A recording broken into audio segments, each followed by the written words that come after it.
encourage you all to be a part of the voice to the people, to ensure that the message is reaching the parents in Bangladesh that the vaccines are available, not just measles. Today we talk about measles, but the vaccines are available. Please go to your health facilities and get the other vaccines if you didn't benefit from those over the last period.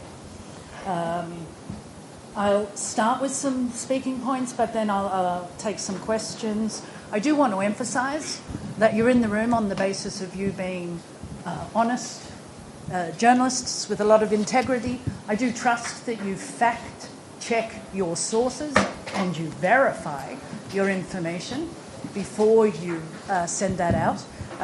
I have seen a lot of misinformation being perpetrated, including by some in the room, and I want to make sure that you have a chance today and in the future to make sure that you fact-check, because obviously that's what we expect of good journalists.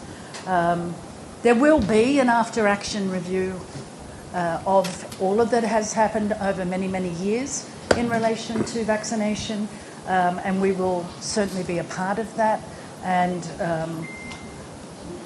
very much look forward to, on my part, this is not about finger-pointing. This is absolutely about how does this work in the future so that no child in this country dies of a preventable disease in the future. So that is the spirit with which I come into this, and the spirit with which we will continue to go forward in terms of protecting children in Bangladesh as needed. So it has been a critical time. I don't think I have to tell you that. You've been following the news. It has been a serious measles outbreak in this country. We are now over 50,000 cases of measles. That is an unconfirmed number.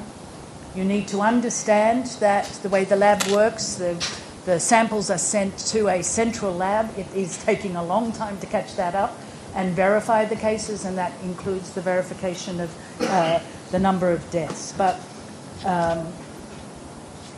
definitely 50,000 is a large number in anyone's book, and it, for me, is heartbreaking.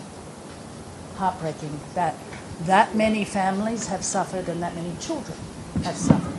We do not have an accurate number of the children who have died as a result of the measles outbreak. And the reason for that is, again, the lab tests. It is also the case that measles results in some very serious complications, and quite often the deaths are attributed to the complications such as pneumonia rather than to the cause, which we suspect in many cases has been the measles.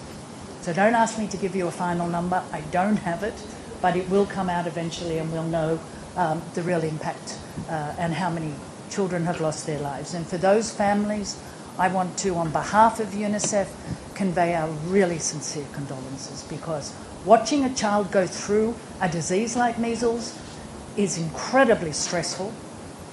It's incredibly difficult to see your child suffering, not to mention the degree that the child is suffering. And then if that child dies, it is absolutely heartbreaking, and I absolutely acknowledge all of that. So we know that the measles outbreak reached 58 of the 64 districts across the country. We know that around 4 out of every 5 cases affected a child under 5. But there were many children.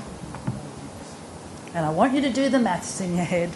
2, 3, 4, 5, 6, 7, 8, 9, 10, 11, etc.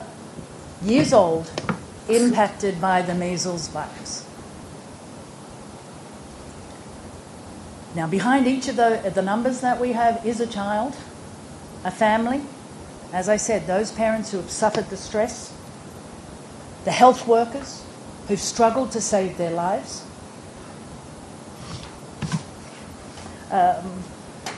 and again, when you get measles and you are a healthy, well-nourished 8-year-old, the odds should be that you can fight off that disease. Should be.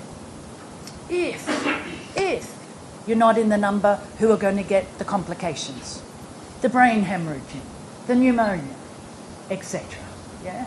So as a parent to ever decide not to vaccinate, and I'm not saying that's what parents in this country do, but they do in some, makes zero sense because of the degree to which the children can suffer and the degree to which that disease can ravage young bodies. It is one of the most contagious diseases in the world. That's why the vaccines are critical. If we're talking COVID, and I know some of you are here for previous briefs, if we're talking COVID, we're talking one person infected, maybe 3 to 5 people. When you're talking measles, you're talking up to 20 other children can be affected. Yeah? So that level of contagiousness really means that you've got to control the spread so that because it is so very, very, it's in the air, everybody's vulnerable to it. And if you do the math again on how many people in the past weren't vaccinated, and I don't know how many of you in the room, but I will tell you honestly, I am too old to have been vaccinated in my country because the vaccines came in after those ages. There are also thousands and thousands, tens of thousands of adults in Bangladesh who will not have been vaccinated as children. And they can be carriers, and they can also get incredibly sick. So I don't just worry, I do worry about the children, that's our job and that's our focus, but honestly the grandparents and the elderly become incredibly vulnerable, etc. So vaccines are critical, and I'm honoured to serve as a part of an organisation that has prioritised vaccines.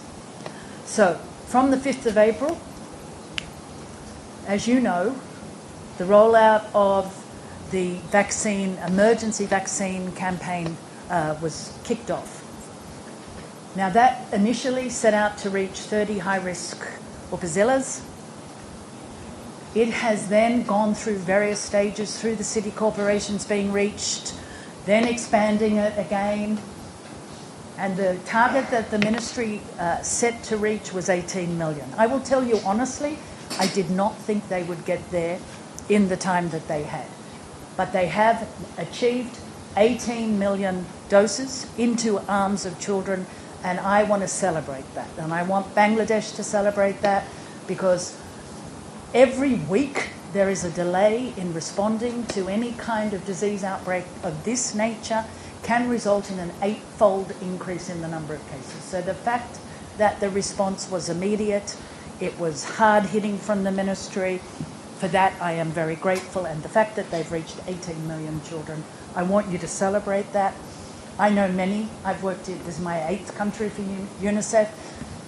The way EPI's departments work in all countries, there aren't many who could pull off 18 million children. I mean, that's the population of many of the countries of the world. That is a significant achievement, and we should be celebrating that. I think it's absolutely, and I was obviously a part of the meeting with the Minister where that decision was taken. It was a very decisive moment for the Ministry to move quickly. I won't say that I was silent in pushing for that, but I will say that absolutely welcome that the Ministry jumped and moved. And there have been many, many actors who jumped in terms of supporting that. IFRC, other NGOs, WHO, the role that Gavi played, the funding that came from the government of the United States, and I will tell you honestly, we've received funding from the people of many of the countries, such as France, Germany, other funding from the people of the US, etc. So there has been a global solidarity with Bangladesh and a global shared concern whenever an outbreak of this magnitude happens. I want to thank also the vaccinators across the country, the health assistants, the volunteers, the community workers. I know in that meeting with the Minister, he said all leave is cancelled. Everyone, it's all hands on deck, and it's the whole ministry behind this. That is what it takes to pull off reaching 18 million children in a month, just over a month. And we could see the results of the vaccination. So as those 30 high-risk operzillas were reached, we could see the numbers go up, and then they start to plateau. And that means you've started to get your vaccine out where you need to, and the vaccine's doing what vaccines do, which is protecting further spread. So being able to get it across the country and make it available was essential, and that is a really valuable lesson for other countries in terms of how do you respond to a major outbreak. Thank you. Are there lessons? Absolutely. No outbreak emerges suddenly overnight. There are circumstances that lead to that, particularly and always in the case of a vaccine-preventable outbreak. So the after-action review is going to be critical. We are going to look at why, for many years, around 500,000 children are missed every year. That's a rough estimate, so don't be holding my hands to the fire in the future on that number. But that happens, and I know I spoke to many women and parents during this outbreak who said, I made a decision not to go to the health centre because I was working and now my child is dying. How could I have done that? So absolutely, your message to parents about the importance of the routine vaccination is critical, and supporting parents to get their kids to those health facilities or to convene children in the spaces where we find children, like preschools, etc., is something we'll be looking at in the future. In any country, you have routine vaccination. You don't usually have campaigns. So the fact that campaigns were being held gives you a clue that already children were being missed. And there have been campaigns held, I know after the 2019 outbreak, there were campaigns held in 2020. Yeah? So you want to move to a place where your routine vaccinations are working properly, reaching the children who need to be reached, providing the vaccine, and ensuring where a busy parent hasn't been able to do it, there are opportunities, and they are reminded when they come to the health centre, and it remains a priority for the health centres. So chronic underfunding of the health facilities absolutely came to play and was obvious during this outbreak. Some of the issues with not triaging children properly. So when you go to the hospitals and you've got all your children healthy and otherwise all amassed together, you don't do that. We know that from COVID. You isolate, you take them to a different door, you find a way of making sure that you're not spreading it in that population in the health facility. Our goal in any country is to get to over 90% of the children vaccinated. That's where we start talking herd immunity. You'll know this language from COVID. The more people who get vaccinated, the less it can spread. So again, let's look at the numbers today and work out what's gone wrong over the past period. What's happened with the surveillance data? Where was that? What happened with the administrative data over many years in terms of the kinds of issues? We'll have to look at these and work out where the issues are and how we move forward. So in terms of the bringing of vaccines into Bangladesh, I want to say a few words about that. As you will all know, UNICEF is a major provider of vaccines across the world, and I have to say that in all areas of procurement, and it's a requirement of me as well, we do very transparent, very publicly available open bidding for anything that we buy. It is the most honest way to go. However, in the case of vaccines, because they are a very specialised item, and because you are covering not just 100,000 people with an antibiotic or whatever, your goal is to reach a very large number of children, etc. Because you need to ensure that you have WHO approved vaccines. So it is not the cheapest vaccine that you go for. It is the ones that have been proven to be effective and not cause side effects that you go for. So UNICEF made a decision years ago to invest and procure vaccines for the world. We procure on behalf of a majority of countries in the world. We have direct relationship with the vaccine manufacturers who are checked regularly in terms of their standards. And because we're buying in such large numbers, we achieve economy of scale in the price. So you cannot undercut the bid. You cannot undercut the cost that UNICEF gets. We know that. So, for example, when the Philippines put theirs out to open bid a couple of years ago, a year and a half later, they could not get the vaccines into the country because the bids were too high and were not acceptable to the government. So I'm not saying, I want to be clear that this is not we're saying this because UNICEF's self-interested. I'm saying this because I care about saving children's lives, and UNICEF does not make a profit from the vaccines. So go to the UNICEF Supply Division website where all of our numbers are transparent, and you will see, for those of you who have misquoted costings, you will see that the Gavi vaccines are a 4% overhead and the routine vaccines are 3%.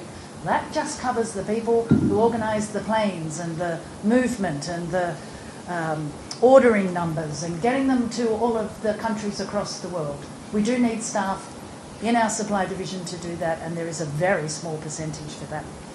Please note, none of that money comes to this office. So on that, be very clear, verify and fact check by all means. I'm happy to clarify your misinformation before you print it and embarrass yourselves. Now, in terms of vaccine planning that has happened, obviously Bangladesh has gone through quite a transition period over the last couple of years. Let's be very clear. The failure to order vaccines was not the result of no money in the Ministry of Health. The funding was provided by the Ministry of Finance. The funding was in the budget. This is not about needing a little bit of COVID money from ADB. That's a red herring. The reality is the budget was there. It was the decision around how to procure that had created a delay. And that will be the subject of an investigation, which I welcome. And on that, you can ask the ministry for their next steps and how they propose to do that. Vaccine procurement is not about, how many vaccines do we have on the shelf today? Let's order tomorrow so we can get them into children's arms the day after. You have a process that must be followed. You're talking millions and millions, tens of millions of vaccines that you need to give a heads up to the manufacturers. You need to have your planes that have to be cold chain ready. You need to have your equipment in country. You need to have your cold chain across the country, etc., ready. It is a whole process. It doesn't happen overnight. When this happened and we were asked by the government, just move on all of the vaccines that are a problem, we got the vaccines in country in a month. And I will tell you honestly, I have never seen us be able to move vaccines that fast. And I did it by asking kindly for our supply division to take it away from another country and to give it to Bangladesh and get the vaccines we had asked for to go, etc. Yeah. So again, global solidarity, a system that made sure Bangladesh was prioritised, a fabulous response from our colleagues in supply division who were asked to drop everything on the vaccines and on the vitamin A to make sure it was in country. Any disruption in that process can cause a delay, And a delay risks an outage, and an outage risks an outbreak. And that's what we always want to avoid, and any focus now, it is going to be on ensuring that that never happens again in the future. The process is clear, the procurement is clear. Now, there was a decision taken by the interim government that I very much welcomed, which was the decision to move the funding from vaccines from development partners, so relying on the generosity and maybe some money from here or there, to putting it on the revenue budget. So ensuring that central funding was available for the vaccines. That happened, that funding was available. That meant a different process to procurement needed to happen, or a different part of the ministry needed to do the procurement. But a lack of money was never the problem, to be clear. I want us, and I'd love you to partner with us, to be focused on solutions for the future and on making sure that children don't pay the price for some poor advice to the interim minister, which is what I saw. It is the children who suffer the most, and that for us is absolutely unacceptable. For those who want to know, or for those who suggest that we only sent a letter in February on this, again, please ask your contacts in the ministries and get right information. From 2004, across 2005, into 2006, we sent letters, and we had 10 different meetings signalling this was a problem and signalling that the order for the vaccines needed to be given. They could not, and the reason I would say it could not go to open bidding at that point is because open bidding, we know, takes at least a year. If they're super efficient and they find the vaccines and can procure them, it's at least 8 months. And we were telling them you don't have time for that when you're already facing an outage. So just to clarify that area. It was also raised by the Deputy Executive Director of UNICEF, who visited in August last year. And that was raised at the highest levels of government as well. At which point directions were given, get the vaccines in, and that, again, the investigation will let us know what happened.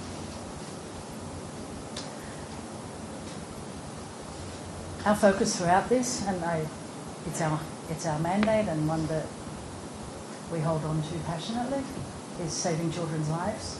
This was about saving children's lives. This has been, and the result has been that we have saved, not we, the response has saved children's lives, and for that I'm very happy to have been a small part of it. I want to make a couple of other key points that I wrote on the back of something. Okay.